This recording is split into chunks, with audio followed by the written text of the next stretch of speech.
Pick the Nintendo Shack and pray. Frederick from Fire Emblem Awakening says, yo.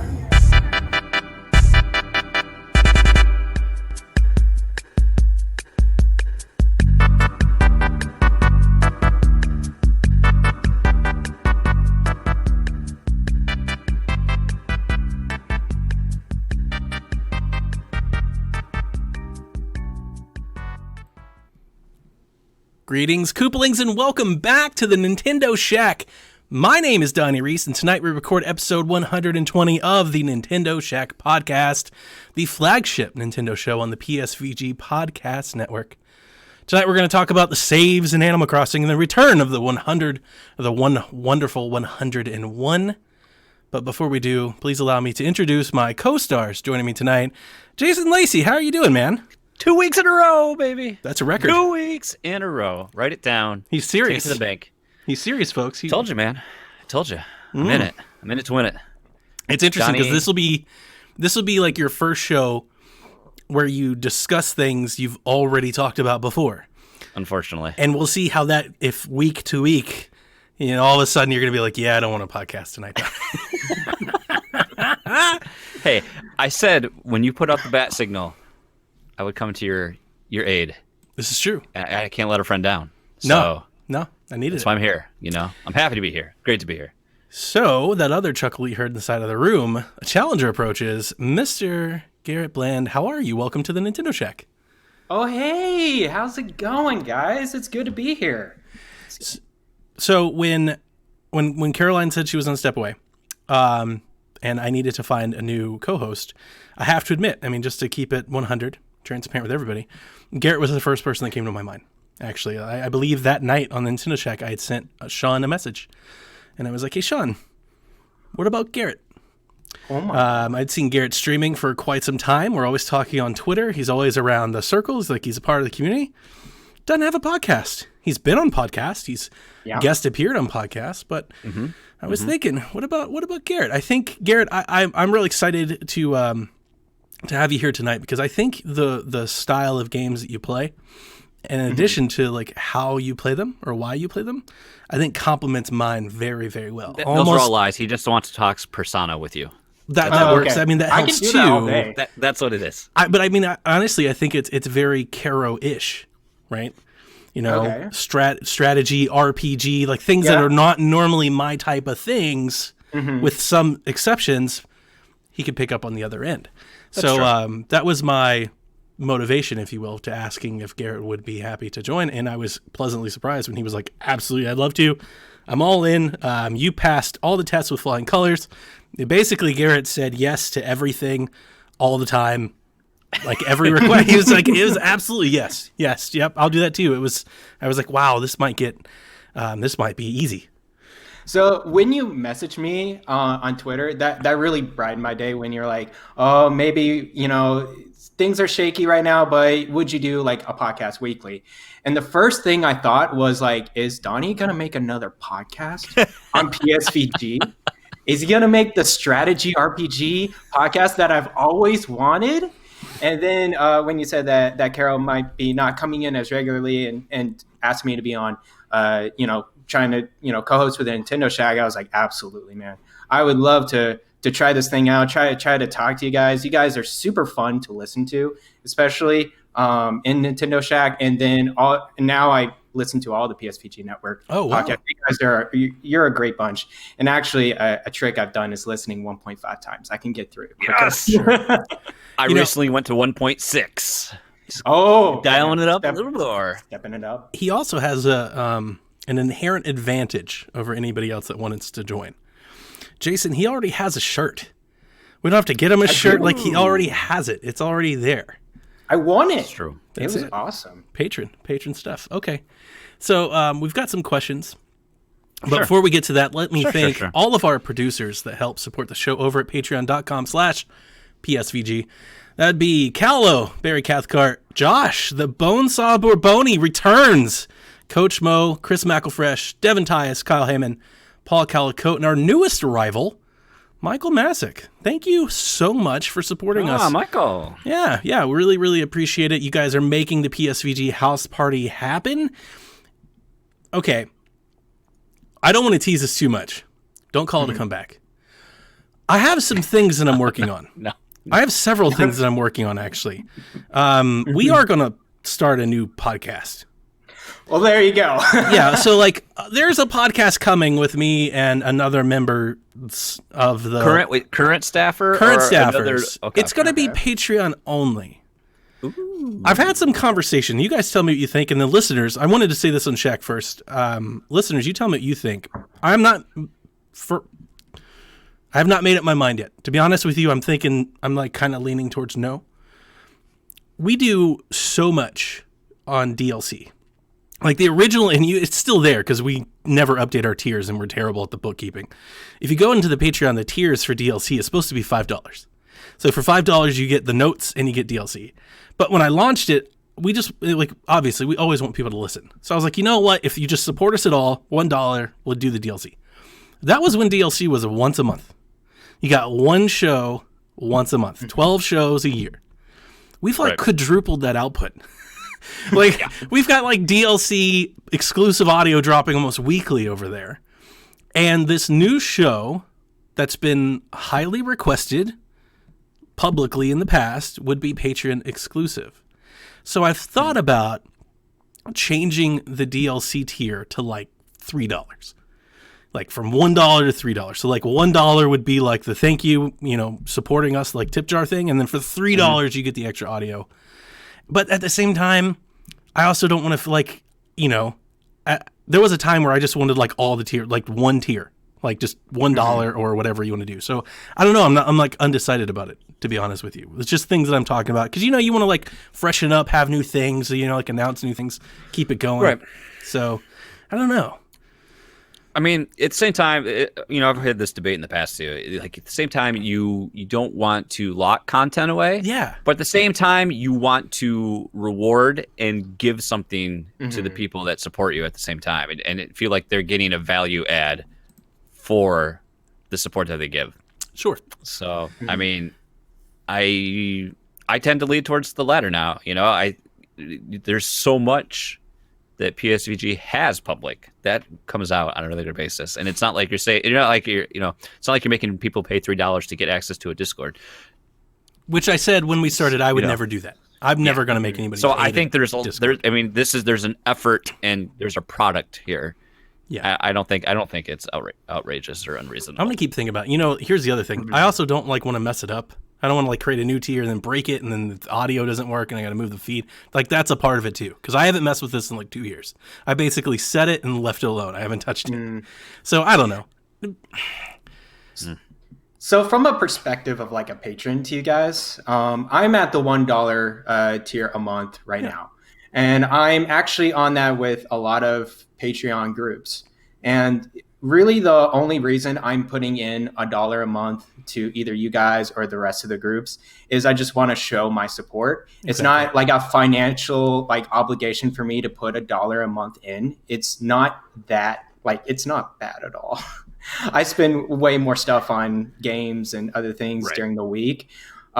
Increasing that $1 to $3 to see how much value that extra content is, I think it would be okay.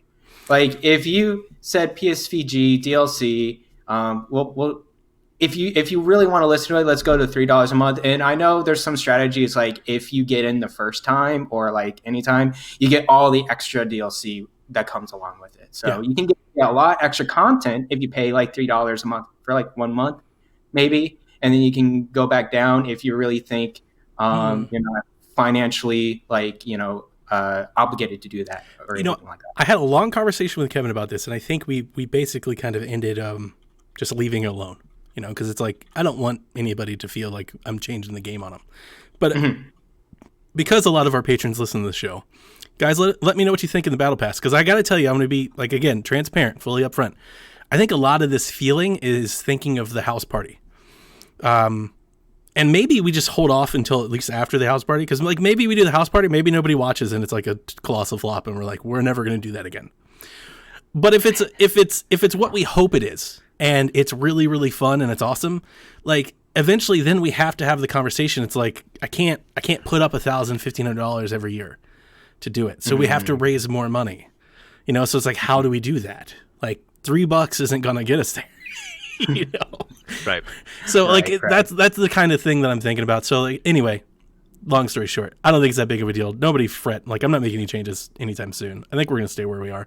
But yeah, there's a new show coming, and an old show is like being revamped. Like I've got things going on, and there's like there's a Fast and the Furious show coming. Like there's things happening. So if you haven't checked us out over there at Patreon, give us a try it for a month. Give us $1 and try it.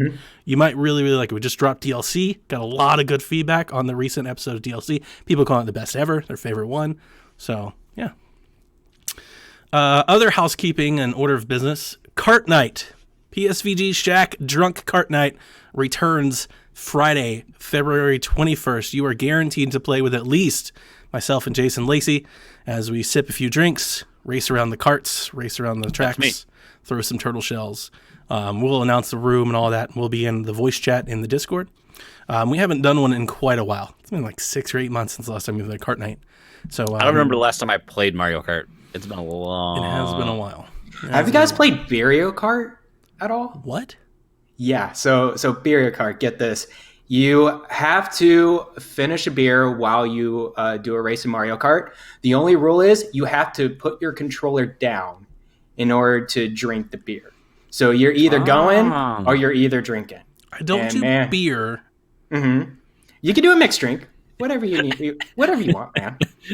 I like Just the gotta idea of get that doing alcohol shots content. around this, but I just don't think like the stream is not going to last very long. We're going to be Johnny, on like an it's hour. You It's not need gonna to last save very that for the long. house party. There we go. That sounds good to me. Oh, Jason, very, very good. We're gonna have to find that and fit that on the schedule. We're doing this. Okay, so you're our first candidate for Shack Chair. We have questions for you from the lot of community that's posted here. So the first question comes in: what is your history with Nintendo? For example, what console did you start with? Did Nintendo ever fall out of favor with you? What makes you love Nintendo today? Well, that's a loaded question, but very appropriate question for a Nintendo podcast. First, I think the faintest memory I've had with Nintendo was actually like 4 or 5 years old, going over to my grandmother's place and actually turning on the SNES and playing Super Mario World. And I remember looking at the screen, I'm like, what is this? And then my grandma was like, do you want to play with me? And ever since then, that bond between me and my grandmother really started my Nintendo interest. And throughout the SNES days, I played, Super Mario World, Link to the Past, the Donkey Kong Countries, all of it. That's how I got super into the main consoles. And then the handhelds, I started off with, of course, the Game Boy Color, actually. I remember, I think it was my birthday, and my father just gave me a yellow version and Game Boy Color, and it's like, go for it. And since then, I think Pokemon is probably the favorite Nintendo franchise. I'm still obsessed with it very much. Oh, man. So I started out with those 2 consoles. Donnie says sold. Sold. There you go. I got into Nintendo 64. And mainly I played games that actually were with friends. So Star Fox 64, Mario Kart. I did not play as much single-player adventure games. I actually never got Super Mario 64. I played at other friends' place. And I actually remember Legend of Zelda Ocarina of Time. I didn't have it, but I remember going to other friends' place and being in awe with it. I don't know why I never got it, but at that time, I did not play much single-player games. My parents always wanted me to share. So whenever friends come over, and since I'm the only child too, I love interacting with other people when they came over. So I played a lot of multiplayer games. Super Smash Brothers is a favorite of mine as well. GameCube is very similar as well. And Wii. I really got off, actually, the late Wii and Wii U for the main consoles. I did not get a Wii U at all. And that was a mix of, I had an Xbox, I had my handheld, I had my DS, my 3DS. I was golden. I was good to go. Wii U, I know there were some games that tempted me, but financially, it was just like, it's not possible for me right now. You and many, many, many, many, many others. Thousands, Exactly. apparently. Thousands of people have always wanted a Wii U, and we just didn't know. Yeah. So we'll get to that here Actually, in a minute. to the tune of what, 1.4 million? Yeah. Apparently, they want to raise millions of dollars to play the Wii U library. Apparently. So, go ahead. I'm sorry.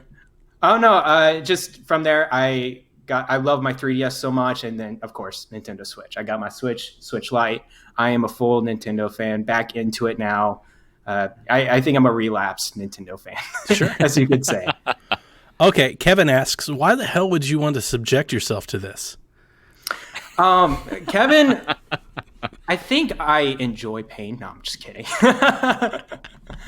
Oh man, I always wanted to try out a podcast. I know I've guest starred in others, but this opportunity coming up like this and at a time that I could do it is very, very nice. So I was like, let me slam and open that door and let me talk to you guys and see how this goes. Yeah, I want to do this. So that's pretty much it. Okay, we've a lot of news. Boy, do we have a lot of news. I'm scrolling the page, so I'm going to try to get through this somewhat quickly. So let's jump into it. This week in Nintendo. First out of the gate, The Outer Worlds on Switch has been delayed, but it's now coming to cartridges. The delay is cited for the new influenza virus strain that is apparently delaying everything. It's delaying consoles that are coming out of China and everything. So, please be patient. Please understand. I'm actually excited that it's coming to cartridges. I always thought it's always, I understand why folks do it, but it's a weird sell to be like, hey, buy our box, but there's nothing in it. Absolutely. PC games have done that for a while too. And it's just weird to buy a case. Yeah. It's odd. And I say this, I mean, I'm primarily like digital. Like I usually buy digital. Yeah. And if I was going to buy I'm not going to buy this game. I have Game Pass, but if I was going to buy this game, I would just buy it digitally. But at the same time, I understand that there's always people out there that want the box. Yeah. So if they could bring it to cartridges, I'm glad that they are. Yeah. I have 11 physical games, and that even blows my mind because that seems like a lot. Yeah, but I have a little bit more, only because games are still cheaper for me physically sometimes. Yeah, that does. That helps. Yeah, and I still have Gamers Club unlocked. I'm pre-ordering a lot of still Nintendo games from Best Buy. Nice. So physical, I was like, yeah, that's okay. I still have to get a case. Gotta ride it out. Yeah, digital's so nice now. It's just like, you pop it in and you're good. Preload, it's there, it's ready to go. Like my big thing is like how the ease of access. Like, for Smash, I knew that was a game I was going to be playing all the time, so I didn't want to swap a cartridge out. Same thing now with Animal Crossing. I know I'm going to want to be able to just hop into that for as much as I want for a quick, whatever upkeep on my town, my campsite, whatever it is. Being digital, hop in, hop out. I don't want to sit there and swap a ton of cartridges. Unless the flavor's improved. I haven't tasted a Switch cartridge in a while. The only advantages that I think physical have right now, obviously you can resell, so they hold some physical value. Right. Yeah. But the only advantage they have to digital is that if you have more than one Switch systems, you can swap games and carts and let kids play, and then storage. Right, like if you're really, really light on storage, buying carts will alleviate some of it, not a lot of it, but some of it. Because it still plays from the cartridge. Sure. Okay, let's get into the big news. I'm calling this episode "Savegate Animal Crossing" because that's what this is about. All right, so here's the deal: we have known that Animal Crossing was a one island per console for a while. We've also known since E3 that cloud saves are not allowed. Like we've known that. We've expected it. And that's not uncommon or new. There's a handful. There's 24 games that don't do cloud saves. Splatoon 2, Pokemon, they don't do cloud saves. And it sucks because we pay for it. I'm going to say that right now. It sucks because we pay for it. But at the same time, when they announced it, I was like, okay, fine. It doesn't do cloud saves, but you could still save your game. And I was actually telling Caroline, now that I have multiple Switches in the house, and I imagine a lot of people are about to have multiple Switches with this new Animal Crossing Switch that's coming out as well. I've been swapping save files between Pokemon constantly because I can send it locally, console to console. I can take my save from my Lite, send it to mine, play it on the TV, send it back to the Lite. It's a manual process, but it takes 30 seconds. It's not a big deal. It's there. It's something you could do if you wanted. We have learned that is not even going to be possible. All right, so this comes off of a save card in Germany, which has been translated and put on Reset Era. Quote, The transfer of user and save data between consoles is not supported by this software. And then they talk about how you can only have the one thing. Okay. This is really weird because it's a little vague. People still don't understand what it means. It appears that means you can't like I couldn't send my save from my console to a different console. Right. I've also seen it reported on Nintendo Life that even if you did a system transfer, a full system transfer to a new console, that your Animal Crossing save would still be lost. Which I can't believe. I'm like, I'm sitting here thinking, like, surely that can't be true. Because, like, I think of the 3DS, like, you're literally lifting all of the data off of one console and putting it on another one, but that seems to be the case. And this all seems to swirl around the way that they've made this game. They want you to share this world with your family, your friends, whoever else is playing, you know, on your console. Like, that's the whole thing. One island, multiple profiles. So they're almost like shoehorning in some sort of co-op, which I can kind of appreciate because I think, like, if they do something well, like, we won't know until we play the game, but maybe there's, like, some hook to this that we go, oh, this makes it so much better, right? So I want to give them the benefit of the doubt. At the same time, though, this is terrible. Like, in 2020, this is bad. And we've got to stop, like, making excuses and letting them off the hook, especially, like I said, so before, we didn't pay for this. So I was like, hey, what can you ask for? Now, it's like, no. I'm giving you $20 a year, and a big bullet part on your offering for this is cloud saves, and now you're telling me I can't even move anything? Yeah. What this kind of comes back to, for me, too, is I remember in Diablo 2 on PC, you could access your character files, and you duplicate items. You could make a backup of your character. You could dupe and trade and hack the file and do all this stuff. And it's like, we are that concerned about players jeopardizing the core experience of Animal Crossing and getting an advantage to something that, I mean, there's no competitive gameplay here. It's just, I got my dress before you got yours, and my house has an upstairs before yours does. Like, who cares? Yes. Really, who cares? So we're going to jeopardize an overall core player experience, a quality of life experience for this acute audience that wants to put all of this work into that. You know, it's like, if you're going to put that much time and effort into spamming the game, just play the game.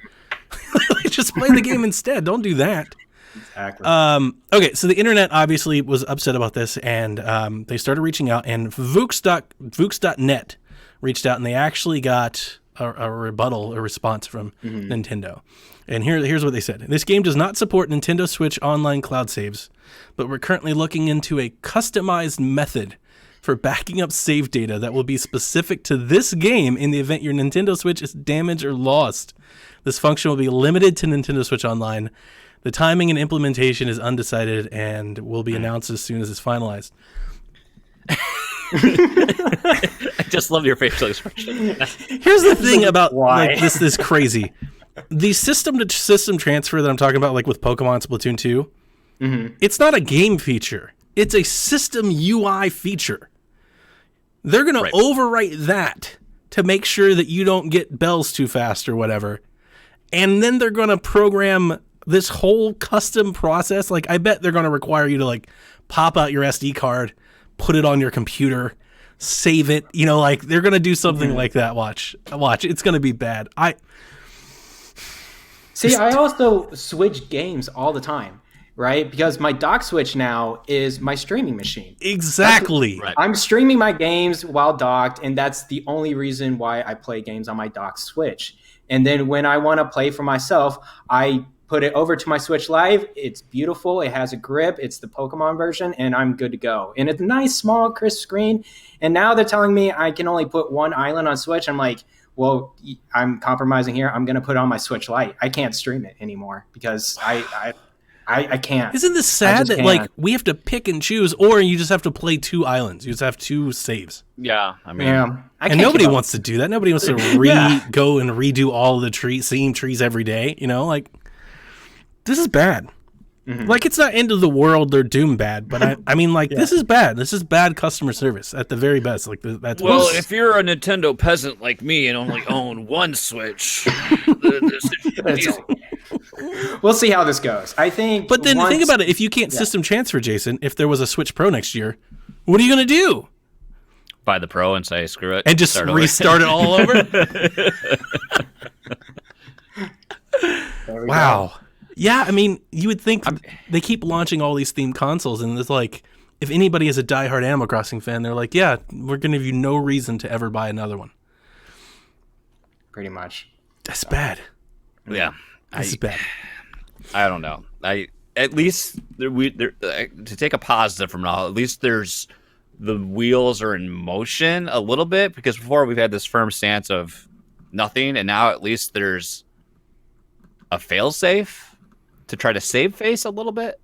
Not to say that we're going to have this, miraculous turn sometime between now and March, but wonder when they're going to crack and actually just going to let us transfer Switches. I wonder if it could be an update or anything like that, but I don't know. We'll see. We'll see how it goes.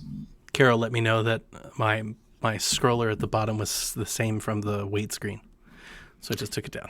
she has been cursing you in the chat quite profusely. She decided to leave. If she's not Googling over Garrett, she's cursing you. I could Donnie. see that. I'm Brian sorry. and Garrett share some striking similarities. There's a theme there.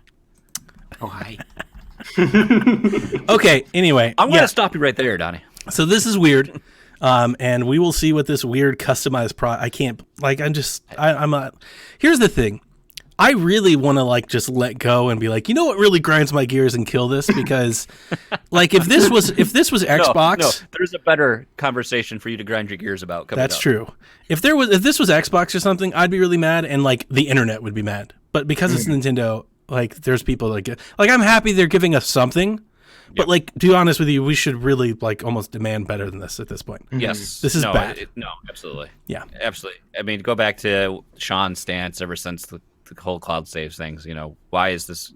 Anybody else, we would be like, this is outrageous. But Nintendo, we're homers, and we're like, well, exactly. Sakurai, spot on. I'm gonna have to pick one too, and I think I'm gonna go the opposite route. I'm going to play it on the light because I want to play it on the TV. I want the option to play it on the TV, which means I'm not going to play it as much. Because if it was on the light, I would play it so much more, because I'm not going to stop carrying my light around. That's the best way to play. It's just so weird to feel I have to compromise with this game. And it's not it's so unique compared to other games. And I'm just like, wait, why is this one thing just has to be an issue? Yeah. Anyways. Okay. Platinum Games went to Kickstarter to fund the resurrection of the wonderful 101 on Nintendo Switch and other platforms. Now, this has already been funded. Who knew? But I'm still going to talk about the goals. All right, so $50,000 got the thing over to Switch, and it hit that in 5 minutes. $250,000 brought it to PC via Steam, and it hit that in an hour. $500,000, they plan to release a PS4 version that was 4 hours.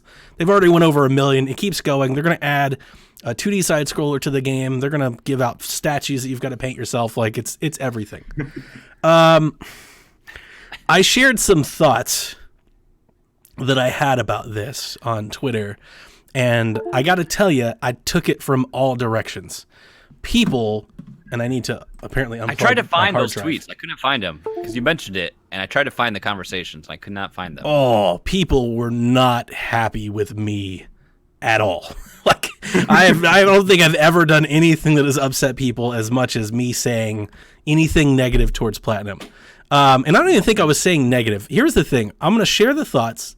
I'm not upset about it. I never was upset about it. So, if anybody was following me on Twitter was I'm going to listen to Donnie and get angry, it's fine. I'm okay with it. But before I share my thoughts, I just want to say for the final time that I am a huge fan of Platinum Games. I have been for a very long time. I have Mad World on Wii. I paid $60 for it when it released. I'm a big fan. So I'm really happy for Platinum Games. I have some issues with the approach and the method to the madness.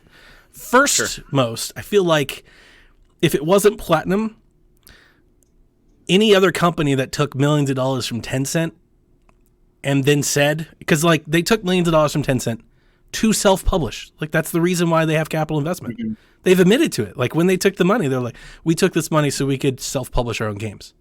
And then they go to Kickstarter and they're like, well, we want to take your money so we can self-publish this game and future games. It's like, well, then I thought Tencent just paid you for that. And before I can feel Caro hitting the cap lock.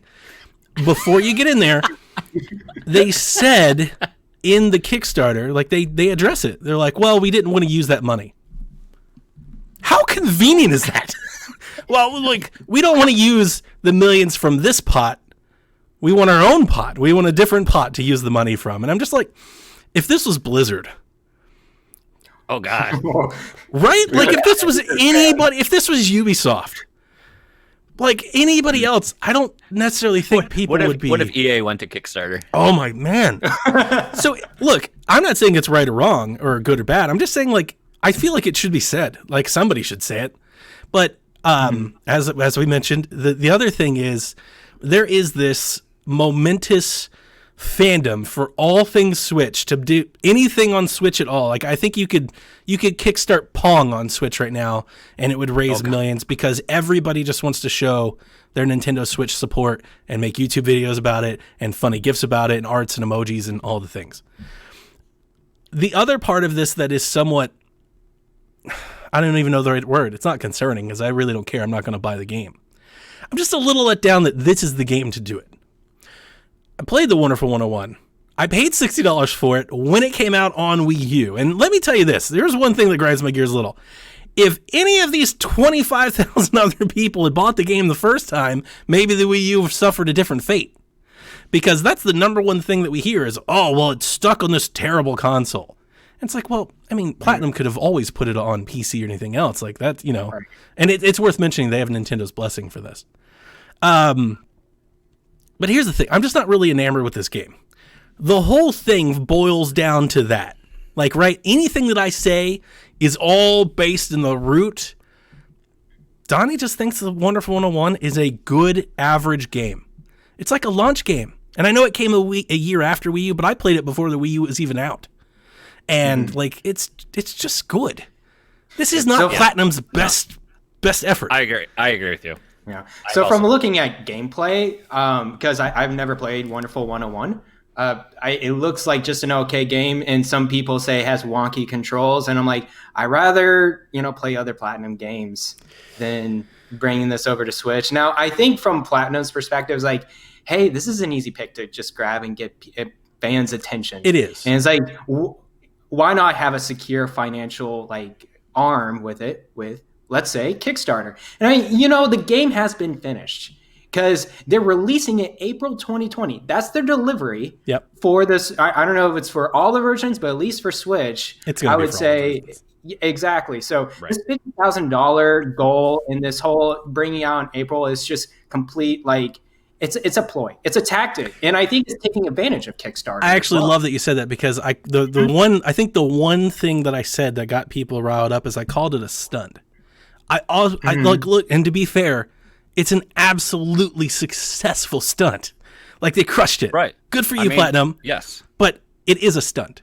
It's just a marketing stunt. By going to Kickstarter, what they're doing is they're riling up the diehard Nintendo fans, and then they're all telling everybody else to go support it. Right? That's what they're doing. It's just they're getting the tweets. They're making it go viral by using Kickstarter. Because it's different. It made me pay attention. And I wouldn't pay attention if they just released it. And, as much, I would say. Yeah. So no, I think you're right. If they had just said, hey, the Wonderful 101 drops in April, we'd have been like, oh, okay. But because they went to Kickstarter, see what happened. Right? Like, I think there's a big part of that. And again, hats off to them. It worked. I'm not saying it's bad. Hats off to them. It worked. I don't necessarily think I like the idea of that becoming a trend, which is an extreme thing to say because I don't think it's going to become a trend, but it could. Right. If another person comes out and does this, Like, what if, well, you know, what's a up Capcom be like, hey, we want to do Code Veronica, but we're not going to do it unless we guarantee ourselves 100 pre-orders. Kickstarter, go do it. Like, is that really what we want? I don't necessarily, because it's like the whole idea of Kickstarter is to make something happen that couldn't happen. This is obviously it was happening regardless. Like, this was happening anyway. It was happening with or without Kickstarter. Listen here. It cost a lot of money to make video games. Way more than $50,000. Like, don't think your $40 contribution made it happen. It didn't. It was happening anyway. What it did is make all the headlines and all the buzz about it, and it brought more people to it. So, hey, look, good for them. Good for them that they're going to bring this game. I am just there's a part of it's like, where is all this enthusiasm coming from? It does feel like a bandwagon thing to have jumped on the Wonderful 101. Like, why this game? And I think it's because of Bayo and like the core, like the pull that Nintendo has pulled Bayo kind of into, you know, first party. So now Nintendo fans want to support it, and I get that. But it's like, why don't we have the same fervor to bring Vanquish to Switch, which is releasing next week on PlayStation and Xbox, or the anniversary edition of Bayonetta? We still have the 360 version of Bayonetta. Like, why can't we get the new version of Bayonetta on Switch? Why is anybody asking for that? Where's Mad World? Like, there's a lot of games. Here's another thing, Shaq listeners, because again, I'm a Platinum fan. Astral Chain is 10 times the game the Wonderful 101 ever wanted to be. They're not even close. The controls were clunky, Garrett. I've talked about this for a while. Like, and that was like a lot of it's not that people didn't like the game. I actually think the game reviewed pretty well. Had a lot of 8s and 9s. I just didn't agree with it. I think it's like a 6 or 7 if I had to put a number on it. It's the power of the gamepad. That was the whole thing. It was. What can we do with the gamepad? It was a launch game. Like, that's exactly. It was like Zombie U. It just showcased this new way to play. And I've said this before. You could play without the gamepad, and I expect that's what this is going to be. You're still going to have to do those little drawing things, and that's not going to be. That's not good. I guess it would be with a joystick instead of the joystick. I think it might be worse. It might be a little worse if you did that. I've always said that if they just turned it into a Platinum game and they just let you, if they just, instead of having to draw it, you could just make the gun by pressing a button and make the sword by pressing a button and make the hand by pressing a button, that would actually get me to replay it, because I think that would be a much better game. But ultimately, I just want to, the last thing I wanted to say is, you know, like all the things coming out today is like, we're targeting 1080p 60. It's like, that's not really a target. That should be the expectations. This game, I think it's a very beautiful game. I love the little comic cartoony look. Simple textures, flat stuff. Like, this is a very, I mean, I don't want to demean any work. Video games are hard.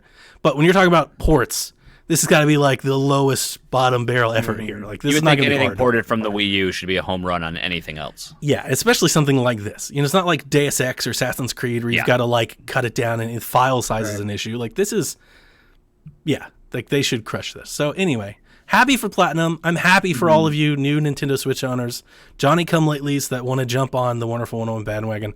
I hope that you all score it 9 out of 9, 9 out of 10. Like, I hope you all hold to this fervor and you all love it to death, because, man, more people back this project than ever played the game. And that's insane. It's like nobody played this game. It historically sold bad. I said I was there when the Wii U that first week. They were writing headlines left and right. They're like, this game only moved 80 copies in Germany. Sold 5,000 copies worldwide. Like, it was beyond bad. I didn't even pay for it. I got it through a game trading site. I paid in gold coins for it, and then I traded it in when I got my Switch. So to see it like now, 30,000 people apparently loved it the whole time. It's like, so you just didn't play it? You've loved it forever, but you just never played it? You were like, nope, I can't do it? Here's the thing. I think they're getting like everyone that's just like me. Like, I'm paying attention to it right now. And once it's released, I'm going to look at reviews. I'm going to look at gameplay and see if I want to get it or not, because I never got a Wii U and I never paid attention to it. I really never paid attention to Wonderful 101. I think that's what a lot of this is. I mean, I sympathize with that. I get it. Like, I do get it. People are acting like, Donnie, you don't even know what... I got that a lot. Donnie, you act like you don't even know the Wii U. I'm like, let's get this damn straight. Don't ever say that to me ever. It's like I've bought more Wii U's. Yeah, exactly. I've sold more Wii U's than Nintendo has. All right, so let's back up. I was muting, I was blocking, I was throwing all kinds of buttons out because I was like, listen here, this is ridiculous. I don't have to listen. Donnie to this. used mute. It was very effective. Oh man, it was something. Anyway. Long story short, I'm happy for Platinum. I'm happy for you guys getting the game. I'm not particularly excited about the game, but it's coming, and that's another thing. We really don't know what's happening after Animal Crossing, so there you go. Got another one to think about. I'm more excited about the teaser site. 3 more projects. 4.platinumgames.com. They have 3 more projects remaining, and we don't know what they are. So they could be Switch related, they could not be Switch related. I don't know what they are. I want to say one of them would have to be with Dragon Scale, right? But then they came out. Scalebound. Scalebound. Think of the dragons. But then they came out and said that we couldn't do it without Xbox approval, and it doesn't sound like Xbox is going to do it. Like they've been really mum on it. So yeah, it's a Microsoft IP, and they pulled it out. They can't go back to it, I think. So I don't know what those other 3 projects could be. To be honest with you, I don't know what they are. It could be a Nier. Star Fox Zero. Yeah, Nier. Why are we excited about Nier? Why aren't we kickstarting that? I'm excited about Nier, but it's a kickstart that to Switch. Not the Wonderful 101. We're using the bullets wrong. These aren't the droids you're looking for. I feel like all of this energy is misplaced. The bullets wrong. It's like we can. Oh man, it's like we can use all of this fan attention in a better way than the Wonderful 101. Nier would be Transformers better. Devastation. Really? I mean, that wasn't a bad game actually. It was pretty good, but it's a license. New IP? New IP would be good. I would love to see the return of Mad World, to be honest with you. I really would. Now, I know a lot of people wouldn't, actually. So, what do they get? 30,000 people buy Wonderful 101? They're going to kickstart Mad World and be like me and 7 other people. And we're going to be like, yes, Mad World! on Kickstarter. Anyway, so, that's the other news story. Let's see here. Boy, this is going to be a long show.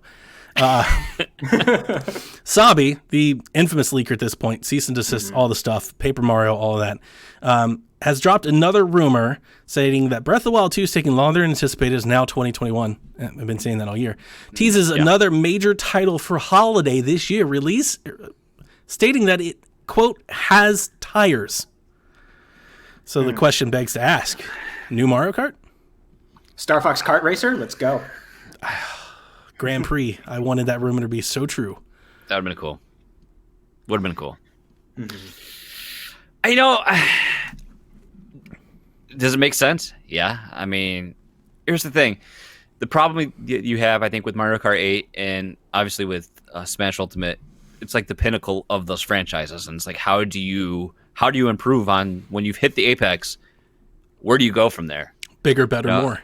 Yeah. And I don't think, to counterpoint, I don't think Mario Kart 8 is Smash Ultimate. I think there's a lot of room for Mario Kart 8 to be Ultimate. They could do Mario Kart Ultimate, and I think we would all sign up to rebuy Mario Kart again.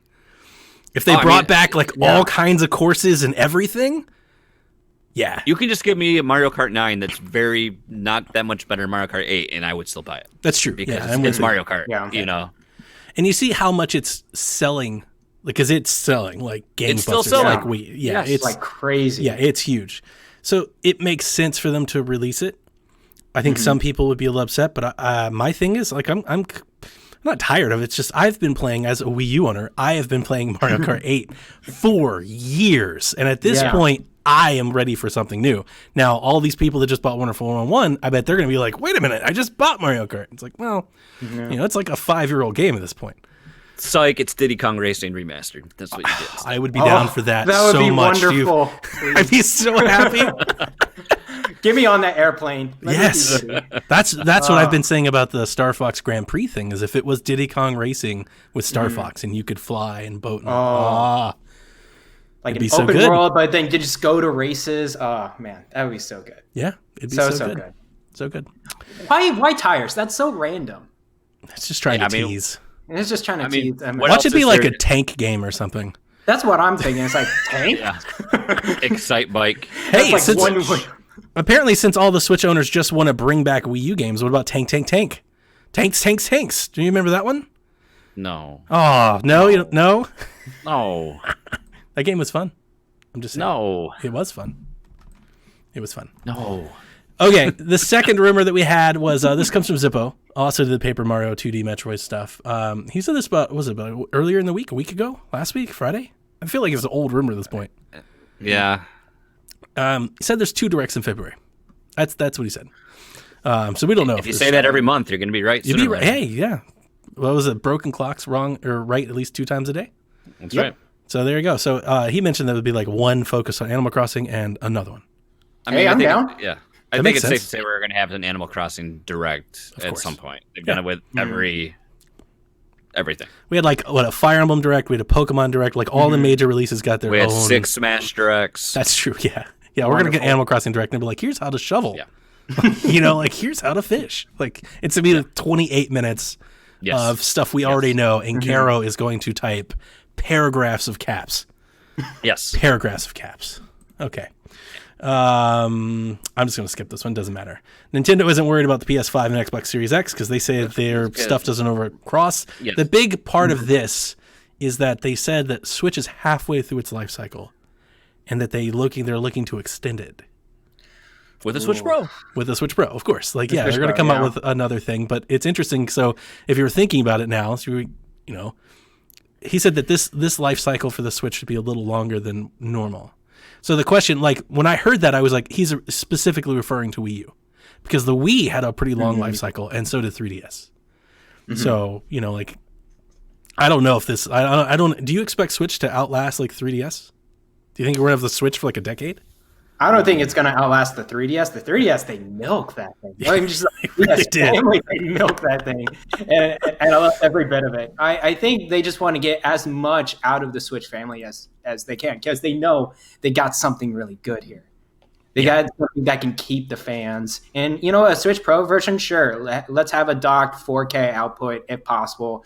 And, maybe some other port of PS5, Xbox Series. Here's the thing. When they do the Switch Pro, then they're going to do a Lite Pro, and then, like another Lite, and then a 2DS Pro. Like, they'll just keep, They're going to have a DSi next to it, and it's going to be a transformer. Yeah, you can just keep. Exactly. So, I mean, I think if they keep, like, the family of devices, they can Right. go 10, 15 years if they just keep making better Switches. Yeah. Yeah, it's just like a phone. It's I fine. mean, Exactly.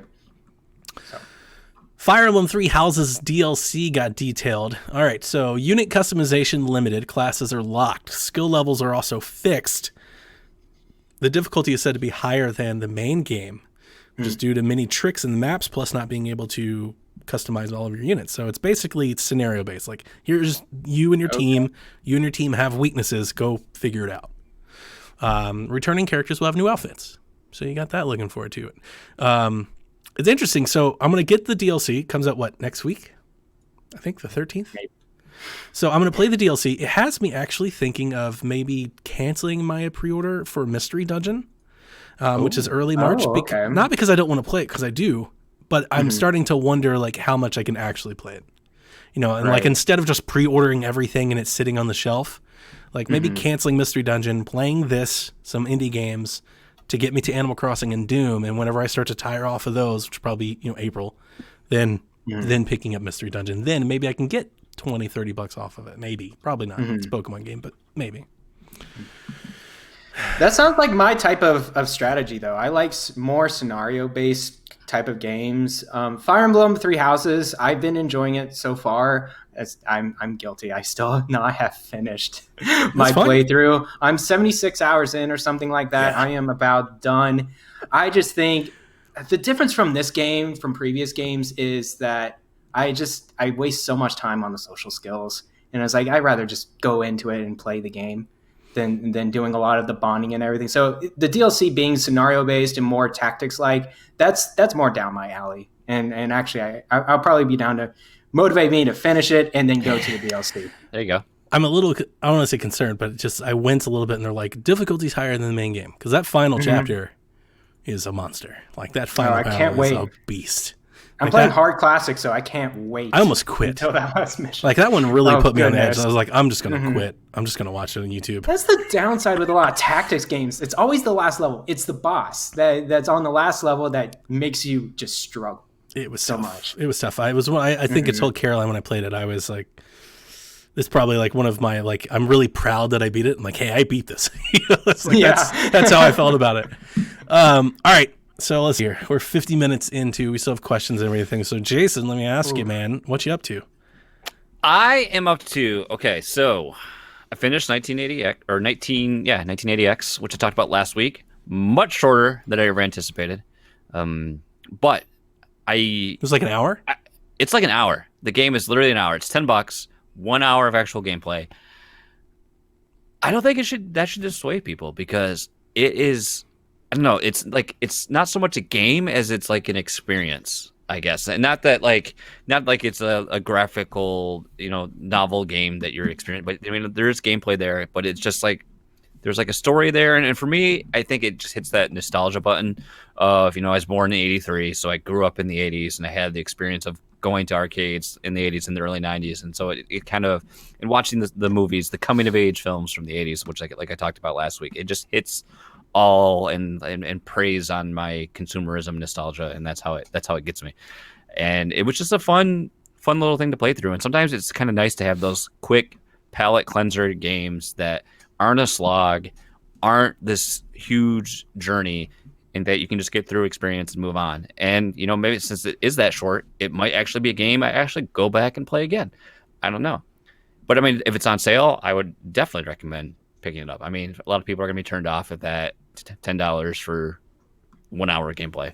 But if you're like me and you grew up playing Outrun, playing your beat 'em ups in the arcades, playing all these genres that it represents, and you like synthwave, it checks all those boxes. So I would still recommend it. Donnie, I don't know if I'm feeling Sayonara Wild Hearts. I mean, I would expect that.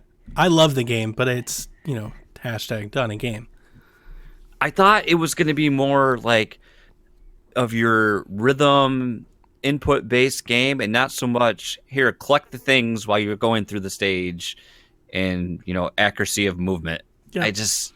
I wasn't like, I do like the music and I like the visuals. I like the way it's beautiful displayed. Yes, it looks great. It sounds great. And I definitely have fun with it. Like for me, I can't just play a stage. I have to get gold ranking on every stage. Yeah. So I'm replaying every time. Oh, that's tough too. It's really frustrating when you are in one of those longer sections and then you screw up. And then you got to start all over again. Because you got to find the hidden thing behind the tree, and if you miss it, I'm with you. Yeah, it's difficult. And if you crash or something like that, forget about it. You're done. Wash, rinse, repeat. So that's the dilemma. It's like, how much do I want to subject myself to repeated sessions as I play it? I mean, I haven't. I want to play it in VR. Ooh, that'd be sweet. That's every time I think about this game now that I have Oculus, I'm like, that's what I want. Sayonara Wild Hearts should be a VR experience, and it'd be amazing if you could move, like in space. Oh, it'd be so good. But no, I mean, I understand why you'd say that, because it is, I think a lot of reviews said that, right? It's not really a game; it's an experience. Yeah. Like you do some interactive stuff, but there are complete sections of the thing where it runs itself. Like if you're not, it's like Gree in the way, if you're not enamored with the visuals, then it's just not gonna. You're not gonna get much out of it. I have to say, I do like, that sequence where it introduces I reckon refer to them as the Pink Ladies. Yeah. As they're, where it's like, and you're like chasing them down, then they're like throwing fireballs at you, you're punching them, you get knocked off your bike, you're flying through the air, and then you're back on the bike. Like that sequence, it's nice because it chops up the experience, and you've got all these different things going on, and it asks more of you in that session, whereas just collect the stars, and you better get that hidden one, otherwise you're not going to get the score. So I'm definitely going to keep going through it, but it moved down my queue because I'm focused right now on Cuphead. That's what I'm playing right now. That's what I'm trying to get through. And then I'll go back to, as Garrett I'm sure would like to hear, I'm going to go back to Wargroove probably after I finish Cuphead. So nice. So Cuphead though, my God, that I played it on Xbox One for a little bit, and I stopped for whatever reason. I think I just got frustrated, or I hit a block. Xbox. You didn't like playing. You didn't like booting up the Xbox. Like I get it. I mean, I felt dirty doing it. Okay, it just felt wrong. Okay, It's like when you go to play Stadia, you're just like, oh. Ugh. Stuttering everywhere. I have to say though, I've played this probably 80% handheld, and it was an adjustment when I put it actually docked the other night after Flexibles and I was playing it. I'm like, there's certain games, you get used to that small screen, and then when it's bigger, it's harder to play. I don't know. It's really weird. It took me a while to get adjusted to moving on the large screen. Man, it's the game I love to hate sometimes. I hate the run and gun levels. I absolutely despise those. I much love the boss encounters, but those run and gun stages just frustrate me to no extent. I'm in aisle 3 right now, and I think I've got like 3 bosses left, so I'm almost done with aisle 3. I'm almost moving on to the final area, but I forgot in my time away from it just like how charming that game is and just how much character it oozes and style, and it's just a fun game to play. I'm just looking forward to conquering it. It just feels it's a great game. I mean, it's at this point it's an old game. I mean, it's been out. It's on my short list for years now. I made it to the second aisle, and like Hollow Knight, I was like, nope. Yeah, not to break a controller. I definitely was like, Donnie would like to play this game, but I know at the same time, and like, he's not going to play this game because I mean, there's some stuff. It's like what it asks of you. It's like, what the hell, And I just think of it when I'm like, I need an invincibility cheater, like a co-op, like where my partner can revive me and then I can keep playing. Yes, that's what I need to play. I feel like Studio MR was basically when they built this game. They like in Mario Maker, they went through and said, okay, the player's going to move here, so we're purposely going to have this enemy's bullet go right here. And it's just so many times when you're playing, you're like, son of a, and then you just have to stop. You just have to stop. But it also has that hook where I'm like, I will sit there and replay the same stage over and over and over and over and over until I beat it. You've got that? Yeah. So that's Jason. That is Jason. Like when he gets hit with a challenge, he's like, I'm not even leaving. Yeah. This happens now. Yeah. And it's not like I like it. It's just I'll do it. It's like the same thing I'll do in Smash Brothers when I'll play someone that's better than me and just will destroy me. I will just keep rematching. Like the worst thing you could do to Jason is beat him really badly at Smash and then just quit. Just turn it off. Absolutely. Absolutely. Because you don't get a chance to learn. Absolutely. And I'm the exact opposite. I died for Soul Master like 12 times. I'm like, this is it. I'm done. Like this is where this game and I part ways. I'm not going to do this anymore. Yeah. I'm going to go play Gree and Sayonara Wild Hearts and like see it pretty colors. Like if you lose a hit point in the first 10 seconds of a stage, you might as well just restart now. Yeah. Because it's just going to end badly. I think when I think I made it to that first, I think in the second aisle, you get to that pool. Yeah. And it tells you how many times you die. I think I had 88 deaths by the time I even got to the second aisle. It's insane. It makes Celeste look like, tameable. It's like, oh, Celeste is cute. Mm-hmm. Well, the nice thing about Celeste, though, you get back into the action that much quicker. That's true. Cuphead, the loading is a little bit longer, so that's the one downside. You don't get quite that instant replay, but it's still so much fun. So, I'm still playing Resident Evil 6, and nothing's really changed. I'm actually quite enjoying that game. Now that I'm a little further into it, I now understand why I think fans of the Resident Evil series were not happy with it. Some of the puzzling in it is a little tedious, a little weird. Some of just the back and forth. There's a lot of that in there. I don't think I remember Resident Evil 6 at all. Playing Resident Evil 2 this year, really reminded me of how little patience and time I have as an adult player, as opposed to when I was 13 and I sat in my house all summer long. And I had all the time in the world to go find the crank, to get the key, to open the vault, to get the map, to get the button, to get the battery, to change the thing, to open the door. Oh, and the good old days. I hate those things now. And I was playing Resident Evil 2, and I was like, man, this game is amazing. It's beautiful, and it's gorgeous, and it's awesome. And I don't want to play it. I'm so tired of running across this hallway and around this corner over and over and over again. So that part of Resident Evil 6, I could live without. But I got to tell you, I feel like I'm losing my Resident Evil fan card as I say it. I'm enjoying the action, and I'm happy that it's going, and I could use a little bit more of it. And now that I've played some old stuff with some of the new stuff, let me beat up things more, run around and find files and pendants and charms less. That would be more fun.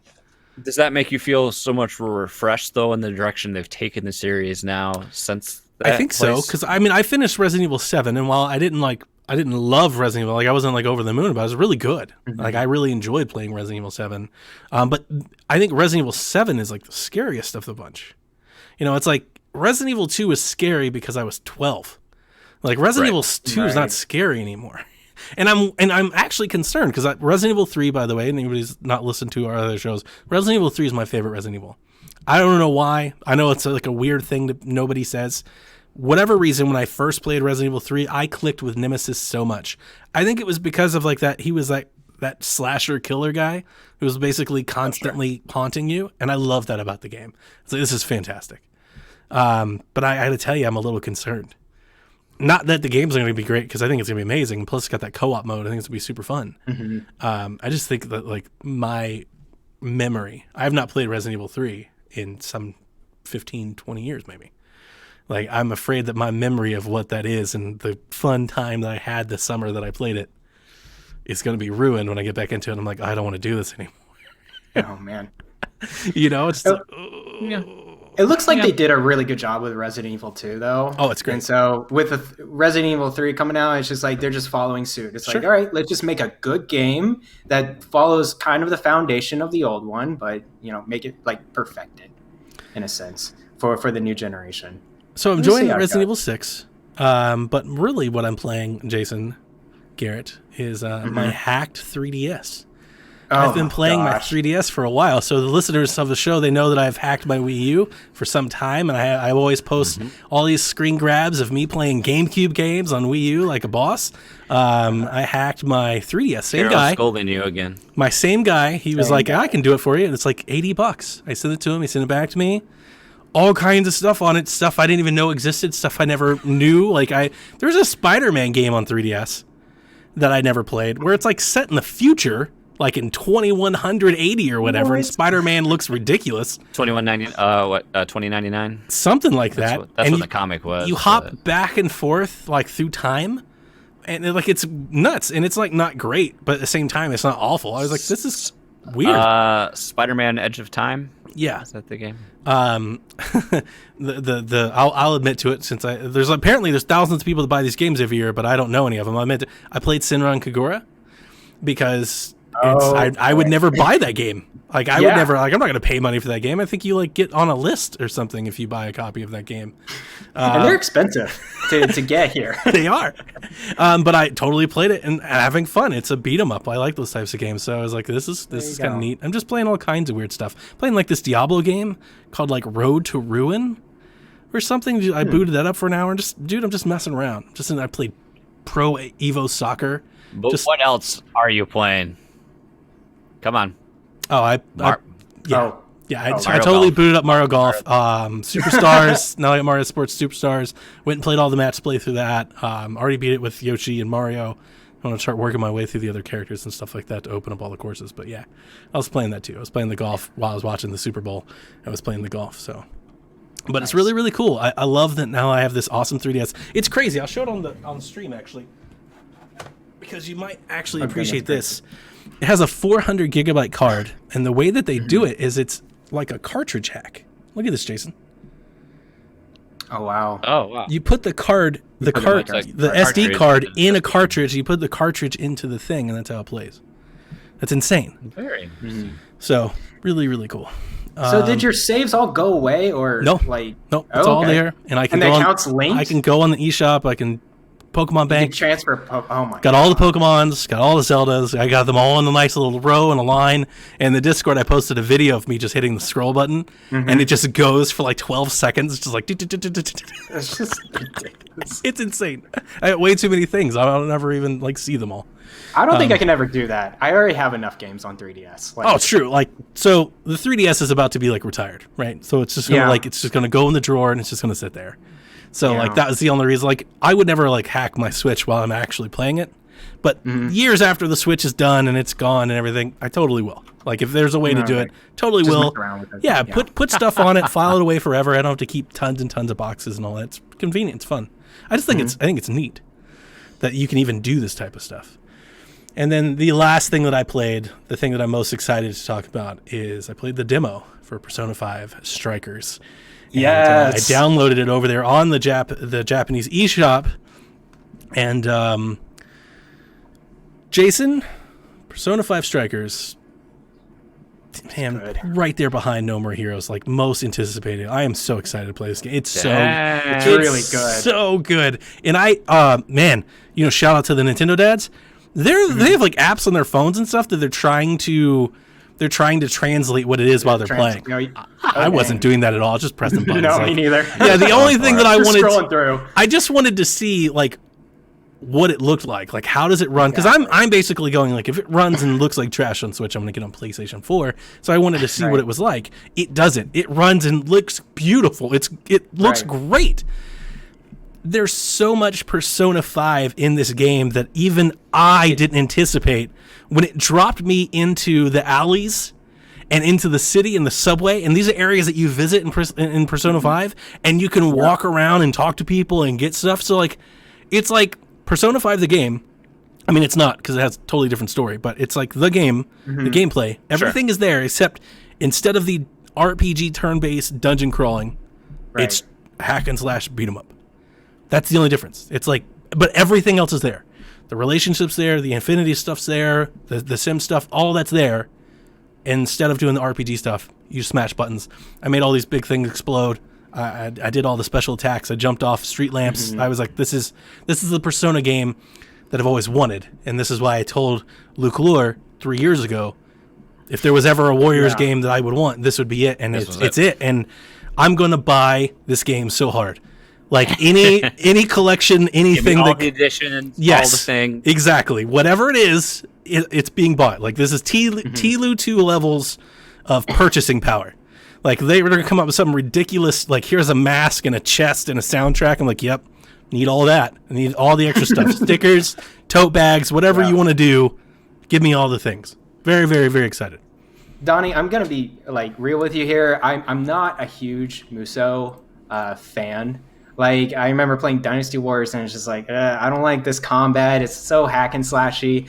I played this demo, and I'm like, oh my goodness. This is Persona 5.2. This is literally a sequel story, I think. I really think it is. It is. And so they're going to borrow the end of Persona 5, bring it over here, and I'm like, this is Persona 5.2 with some Musou, mechanics, but really it has a lot of Persona 5 flavor in that combat as well.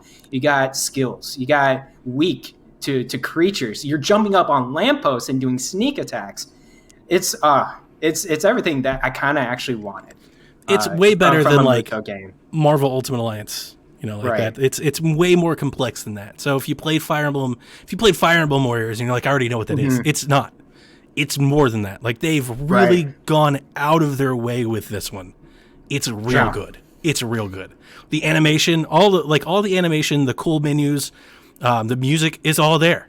Like, I can't tell you the smile that I had from ear to ear when I booted it up and I went through the opening intro and I was just like, jamming. I'm like, oh my God, this is so good. It's everything I've wanted. I had serious chills. So I'm like, I remember playing Persona 5 now. I am going to play the Royal so hard in March, and then I will play this game. It's going to be amazing. I hope people buy it. Like, the Warriors stuff has never really like taken off here. Hyrule Warriors, I think, is the top, at least on Nintendo stuff in the West, but Fire Emblem Warriors, I know, did not do that well. I think there's a couple 100,000 sold that. I think they were hoping for more, considering how well Fire Emblem has started doing in this market. So I don't know. Persona sells well here on PlayStation, but this isn't on PlayStation. It will be, but this one isn't. So I'm interested to see how Nintendo fans come out for this one, how they show support. But I think Switch, I mean, it's weird because, like, there are very few things that don't sell better on Switch. Like, everything you put on Switch is like, oh yeah, this is the best platform for our game. Like, there's 10-year-old PC games on Switch, and like, we've sold more Switch copies than we ever did on PC for the last decade. Like, it's crazy. So maybe it does gangbusters. I don't know, but I'm very, very excited about it. But I'm hogging the mic. I'm talking too long. Garrett, what are you up to? So I have been playing Ni no Kuni, the first one on Switch. Yeah. So I got it around Christmas. I'm still going at it. It is a long JRPG. but I am just chugging along. I'm having a really good time. Have you guys ever played Ni no Kuni? No. At all? Nope. Okay. So it's a traditional JRPG. It has some action time mechanics though. Yeah. You got like, you know, your family of, say, creatures. They're kind of like Pokemon, but it's your party of creatures. You kind of pick one and you go through and do real time kind of active battle against them, and it's really fun because then you can switch between creatures depending on if you want to defend, attack, or if you're weak or strong against another creature. There's a lot of different layers and systems going on with the game. So I've been enjoying that a lot. The story's really good. The music, oh my goodness, the music is fantastic. It is by the Tokyo Symphony Orchestra, and they do an amazing job with it. So been chugging along with that. And then I've also been playing Thronebreaker. The Witcher story. Yeah. So this is very different than any kind of Witcher game. It is a spin-off of a spin-off. So it's coming from actually the story of the Gwent card game that came out on PC. And it is a narrative-based game where you control the Meve, the queen of Rivia and Lyria or whatever. And you're going throughout your territory, going on adventures with your party. Basically, you're going to struggle against any other clans or factions. And then you raise resources. The view is like it's stories, narrative style, like a storybook, kind of children's playbook style, an orthogonal view. And the combat is Gwent, but it's a little bit more variation of Gwent. And Gwent is a card game. It's kind of like Magic or anything like that, where you take turn by turn, and you actually play one card at a time to get the most points on your side, and you win. And there's a lot of different rules to it. I've been 2 hours into it, and let me tell you, the card game is there. It has a lot of different mechanics to it. I'm struggling myself, and I have to play a game maybe 4 or 5 tries to even like get through a game. Sometimes it's another computer, and you go turn by turn. Sometimes you have to defeat an enemy in one round, and it's a fixed scenario. So they have like 3 or 4 cards in the field, and you have fixed cards on your deck in your hand, and there's a specific way to get through it, and that's how you win the game. Is the story that's being told like the original story retold, or is it completely separate? Completely separate. It is nothing to do with Geralt. I think Geralt visits into this region or whatever, but you are just this queen or whatever. I think you make decisions along the way. I haven't made too much decisions, but those decisions do have consequences. I wishlisted this game earlier today, and I'm going to unwishlist it now. So thanks. You saved it. You saved me from. I was like, oh, I'm going to give this a try. Like maybe it'll be like a more convenient way to get the story of Witcher. And now you're telling me, I'm like, no, never mind. I'll just watch. It's more lore based than anything, but it's a completely separate story. I got you. Yeah. So that's the 2 big games I've been playing. And then I played the Persona Strikers demo, which is amazing. I can't wait for that game. Yeah, I've never created a different account. It wasn't that hard. I've never created another account, but if you're out there and you're at all interested, it's a free demo. It'll take you 5 minutes. You go online, go to the eShop, create a Japanese account, put in your name. You can get a link like on Twitter, go to Wario thing, just click the link, translate, Google Translate, hit download demo, and it'll download to your Switch, and you don't even have to play on that profile. You can play on a different profile. Like you play on your own profile, just play it. And it's a demo, it's free. So if you're interested at all, give it a try. Take a little elbow grease, but it's worth it. It's really worth it. Man, it looks so good. Can't wait to see what So Chris, Super Nintendo, he sent us a picture of what it looked like docked. So compare the two, and it definitely cleans up. Like it's a little smoother. It's not as edgy. But at the same time, when you're pulling the picture from like the light or portable, and then you share it, you're sharing like this blown up picture. Yeah, it's not the same. So I'm playing it on the light, like you said, crisp, smaller screen, and it looks fantastic. I'm like, oh man, it looks so good. It's got all the colors. It's very vibrant. Like it looks really, really good. I feel like that's always the trend with my Switch Lite. Like with Ni no Kuni, I put it on my Switch Lite. It's so crisp. It's like the PS4 version. It looks and then better. I put it on docked, and I'm like, this is a PS3 port. That's clearly what it is. I was like, of course I'm going to play on my Switch Lite. Get those headphones in and just play. Yeah. So. Yeah. Do you know, Donnie, what the specs are for docked versus handhelds? I didn't look it up. Has that been? to be honest with you. Just curious. Oh. I don't. I didn't even look. I didn't even care. This is how so in I was already. I was like, yeah, don't care. Just I want to play the game, so download the game, played it. But I mean, I think Sure. I'd imagine it's like 720p, then 1080, maybe 900. I don't know, Yeah. but it looks really, I'm sure. really good. It really does. Good. Yeah. Hey, that's all that matters.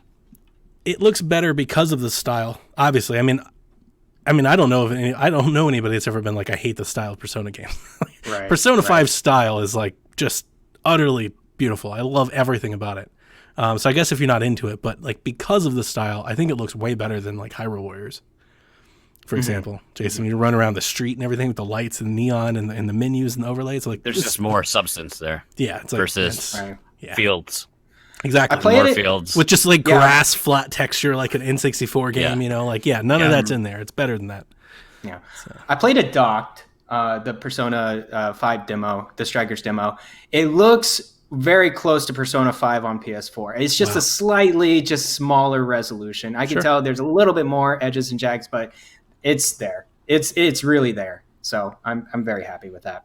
Man, really, really good. All right, let's get into some questions now. Jason, we had 8 questions. I've removed 4 of them. So we will only do 3. So we won't this show won't be 2 hours long. So let's just do these first 3. That's probably a good idea. Yeah. That's probably a good idea. So, as Donnie said, let's get into our chat questions direct from you. Coming on, let's go. What Nintendo franchises could make the jump to the silver screen? This was submitted to us by Sean. I mean, I'm going to go with the obvious, and it was already talked about on social media and on the interweb. Star Fox.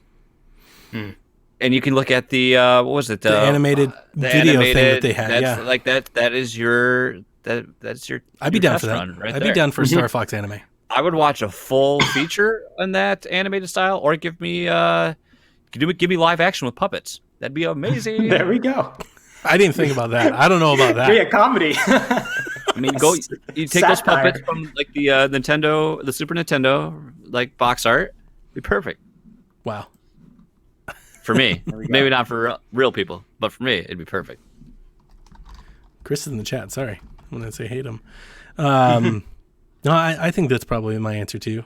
I think like as cool as like Donkey Kong Tropical Freeze looks like in cutscenes and stuff, I could go for like a Donkey Kong cartoon.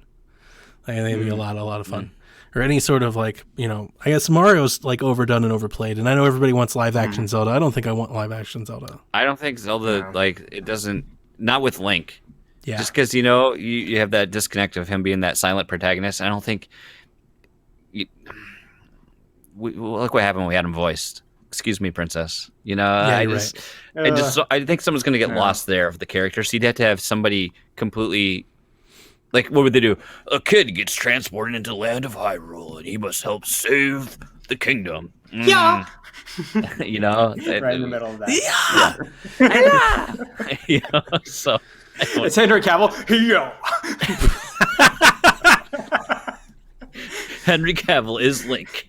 Wow. That'd be great. It's just all the sword be fighters wonderful. just keeps coming back. Actually, I guess he There would we be go. like he'd be Lonk at that point, maybe. Yeah, it would have to be like a Zelda tale, but not Yeah. Link and Right. Zelda. Yeah. Yeah, so I'm gonna just go with the easy cartoon answer. Like funny, comically Saturday morning cartoon Donkey Kong. There you Be go. down for that. There was a Donkey Kong. Wasn't there a Donkey Kong movie? There was a couple of movies I saw with Where's Donkey Jacob Kong. As, Rush when we need him? It's true. it was pretty bad writing, but I remember. I mean, if any of their movies are to be believed, yeah. Anyways, Garrett? yes, I think, I think like a Fire Emblem, but like maybe more anime, like just a Fire Emblem anime. Yeah, I mean, no, that's Would be so I didn't good. even think Just about the that, but classic- I'd be down for that. Yeah, and like I wouldn't like all these separate games and generations. They're completely separate characters. Just give me an arc of like from like just the characters from original all the way to the end, kind of like Dragon Ball Z or Like Hunter x Persona Hunter. 5 the animation. Persona 5 the animation, man. Yeah, Yeah, no, that no, would that's be a better answer than my answer. I'm down for that. 'Cause, What like, about if we do? I'm going to. Sorry, I no, popped in no there, so I'm puppets, going to no Fire Emblem interrupt. puppets. Okay. completely different franchise. Creed 3, Punch Out. Was it like all first person, like that over the top action movie? No, He just runs into the ring and you just see the hands. We get Michael B. Jordan in there, and you get Sylvester Stallone, and it's just Punch Out. It's just dumb. It's just a dumb idea. I just wanted to say it. Fire Emblem was a better idea. Fire Emblem was much better. We approve. All right, what's our next question? Next question. With no Pro coming in 2020, are any of you now thinking of getting one of the new consoles? Which one and why? Oh yeah, definitely getting the This is from Series Brandon. X. It's already been afforded. I have a coffee jar of money over here set aside for this Series X that I'm getting. And the only thing I'll say, I mean, obviously, I love the Xbox. That's why I'm on our Xbox show, the Xbox Empire. Special guest this month, by the way. Look forward to that. Is it Phil Spencer? It's not Phil Spencer. Oh. We know it's Phil Spencer. Oh, Does that help? is it Sean Capri then? No, it's not. So I'm getting that because I like that, but also I think I've said this in the Discord quite a bit. I'm not going to jump to get all the consoles. Like now, this gen having all the consoles has really taught me that I can't. Like I just can't keep up as much as I want to, and I try, and I think I do a pretty good job of it. I've played a lot of games. There's just too many games. There's just too many. There's Just too many, and it doesn't even matter. Like now, I'm basically a 2 console player now. Like I play Switch most of the time. It's probably 60% of my time is Switch, 35% is Xbox, 5% is like PlayStation. And now I have Oculus. Like I don't even have time to play all of those games. Yeah. So I'm gonna go Xbox for all of my big AAA third-party stuff, and then Switch for all of my Nintendo stuff, and I'm just going to do that, and I'm just going to stay there. Is Kevin going to be getting an Xbox as well? Keep your game share? That's up to him. Go on. I don't know. He gets a lot of games, like for me. That's why he's very smart, too. I think it's built in. Like I think there's a built-in advantage for him to do that. But at the same time, I mean, how much longer? Like Xbox said, their games are going to keep playing on Xbox. So like Kevin doesn't have to go anywhere. He can just keep playing. We're playing on PC. True. I mean, that's the thing. I was like, oh, I'm probably going to just play most of them on PC. I have Game Pass until 2022 or something like that. Like God. it's like so it's like That's insane. I'm just gonna buy the box and plug it in, and I'm good. Like just leave me alone for years at a time. I'm fine. What about you, Jason? Are you gonna buy an Xbox? You're talking Do to it. You're talking to Mr. Frugal here. Yeah, he's like, absolutely I mean, absolutely not. Absolutely not. I tried. Yeah. I really did try, and I loved having the Xbox again. But I found out really quickly I don't have the time to play 2 consoles. But with at you all. upgrading your PC soon, you just play there. Yeah, exactly. Well, that's my answer. It's like part of me like with I've got this money sitting around. Part of me right now is like, man, having a light would be cool. It's But I so don't good, know Jason. It's if so I- much Oh, better. nice. But It's then the again, best. also, I'm like, it's not Join practical us. at all. It's just like it's Who just me being cares like, about because I practical? can. Why are you you know? saying things like Because I practical? use the I Just use and press the buy responsible. button. yeah. So Just do it. Where you're- yeah, I mean, I guess my answer would be I'm gonna probably at some point whenever I know where I'm living in the next 6 months, I'll be upgrading my PC. So that's my Okay. You download the That's my Xbox answer. app, you get Game Pass, and it's like you have the same thing in it Yeah. anyway. exactly. You play Game Gears Pass for PC, Tactics with man. me. Just have to buy a new Xbox Oh, controller, and I I'm can't set. wait. Gears Tactics, yeah. Oh yeah. What about you, Garrett?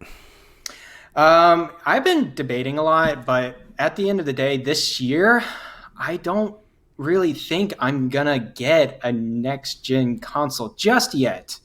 I have my Xbox One X, I got my PS4, and I got a really good PC right now that will probably be more powerful than the Xbox or the PS5. I think I'm really good, especially with the Switch. I have a whole library of games to get through, man, and like another next gen console is the last thing I'm thinking about right now. I know the hype is there. I know the speculation is there. It's just my personal thing right now. I have so many games on PC, on Switch, on Xbox that I need to get through first. And my Xbox One X, it's going to be just fine this fall. And it sounds like it's going to be just fine next year too. Yeah, you still So- got some time left in there. And I'm going to just, wait it out for a bundle for either or. For sure, my PS5 would be an exclusive machine whenever it gets there. So, yeah, but not this year. I don't think it will be this year. I'm a poor college student. Just remember that. Eventually, I'll get a PS5 because I'll get everything. But it'll be like this gen. It'll be like Xbox. It'll be 3 or 4 years down the road when I get a bundle with like 6 exclusives and it's cheap. It's Right. like $200 or whatever. Yeah. We got one more. Last question. Is there something Nintendo has done that you feel everyone loves, but you fully can't understand the hype? Could be a game, character, or system. That's from Shafi. F-Zero. I saw your reply immediately to that. With the Saw that GIF. gif, yeah.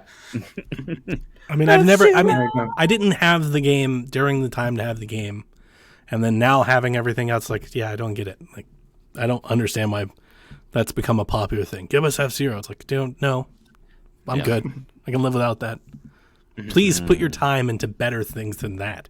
It's like the Wonderful One all over again. It's like, that's the game of all the games that we're gonna will F-Zero back. Like, come on.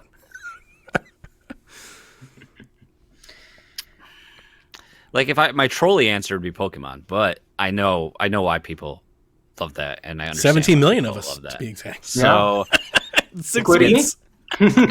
could I say that letting Wonderful 101 come back out again? You know, it'd have to be something with like gamepad motion controls, Nintendogs. Star Fox Zero, like Oh, yeah. you know, Yeah. not that everyone loved that, but there's a lot of people that like you get a lot of people that are like, well, you know, Star Fox Zero really wasn't that bad. if Maybe you that's one of their actually play it." projects. Maybe they'll kickstart Fix Star Fox Zero. And they'll just list all of the tiers that we're going to do to fix that game. I would pay to fix Star Fox. I would pay to fix Star Fox, for sure. I would play it on the Switch. I Yeah. would try it out. I bet you a lot of people. I wouldn't pay to bet you- port it. No, let's be clear. If they're like, we're going to do the same thing, absolutely not. But if they're like, we're going to fix it this time, then sure, I'll give you some money. Yeah. Okay, for me, I think some people are gonna slap me, especially Caro. Is gonna slap me hard. Whoa. She's not coming to the house party, so you're safe. Oh, there we go. Animal Crossing. Oh! I'm putting it out, man. Animal Candidates Crossing. need not apply. Gary, you're in. Oh my god. Oh my gosh. So here's the thing. I've played City Folk and New Leaf on DS and 3DS. I've put a good amount of time. It's not like I put like 2 hours and like, oh, I'm done. I don't know. I played. Lucas Rose it. That's what he's saying. He didn't Exactly. Lucas Rose it. 15 to 20 hours in, I'm like, what's the point?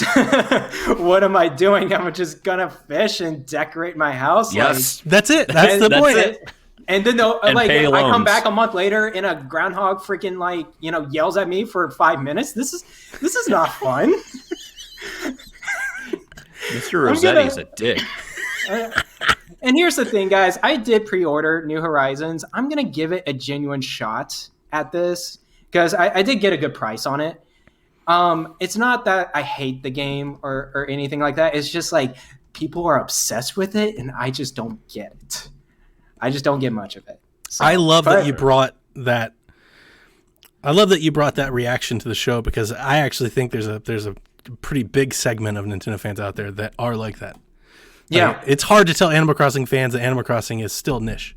Like it always has been. Yeah. We had an argument, or not argument, but there was one time we were like ranking IPs, and you tell an Animal Crossing fan like Caroline that it's a B tier franchise, like on the shelf with Yoshi and stuff. They're like, what? Yeah. But it is. Yeah. Like sales, performance, legacy. It is. Yeah. I remember like having that, I had to really like sell myself to originally, because New Leaf was the first one I actually had played and tried to sell myself on to get it. And then once I dove in there, I really enjoyed my time with it.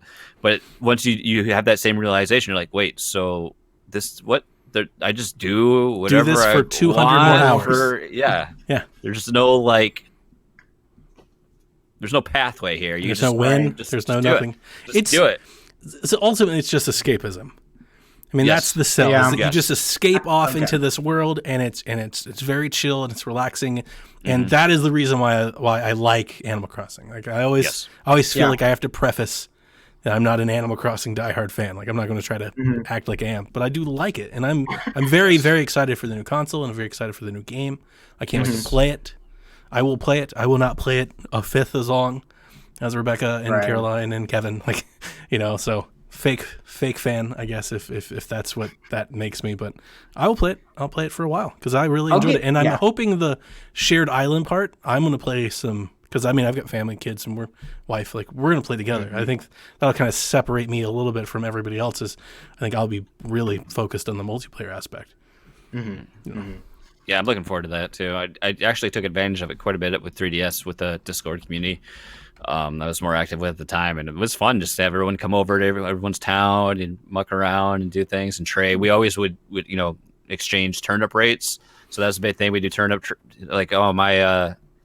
my town's selling turnips really low, and we buy, and then you go someone else have a special and you sell them all and get all the bells. That's fun. Yeah. There you go. Okay, that'll do it for this week on the Nintendo Shack. Garrett, thank you so much for dropping by on the Nintendo Shack. I've already pre-committed several shows to other folks. So we'll have guests that keep coming. They'll keep coming over the next few weeks, and we'll see where it all shakes out. Nice. And, thanks for having me, guys. Absolutely, it was man. Really fun. Really, really fun. Absolutely. So. No, I definitely very much enjoyed myself. Garrett, go ahead and plug where people can find and follow you and all that good stuff. You can follow me on Twitter at BlandExplosion, and you can also follow me on Twitch at twitch.tv/BlandExplosion. I stream on the weekends, Saturday and Sunday mornings, around 10 a.m. to 1 p.m. Eastern Standard Time, and I play all sorts of strategy RPG games, and Age of Empires. So if you like that kind of stuff, drop on in, say hello, maybe a follow. That would be great.